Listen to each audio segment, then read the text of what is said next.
Viral pengendara NMAX isi bensin full tapi cuma bayar Rp10.000 malah beri kelapa sebagai jaminan. Beredar sebuah video yang menampilkan seorang pria mengendarai motor Yamaha NMAX terlihat sedang mengisi bensin di SPBU Bolang, Kecamatan Malingping, Kabupaten Lebak, Banten.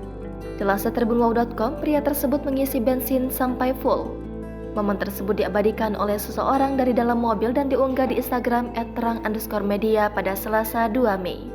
Namun demikian, pria tersebut hanya membayar Rp10.000 saja. Pria yang tadi diketahui namanya itu berdalih uangnya kurang. Lantas, pria tersebut bergegas meninggalkan SPBU. Akan tetapi, aksi tersebut langsung digagalkan oleh petugas SPBU yang saat itu sedang bertugas.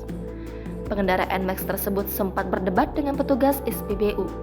Karena ditahan petugas, pengendara NMAX itu memberikan buah kelapa sebagai jaminannya. Video tersebut itu pun langsung viral dan menjadi perbincangan warganet. Banyak di antara warganet yang menyayangkan aksi pria tersebut.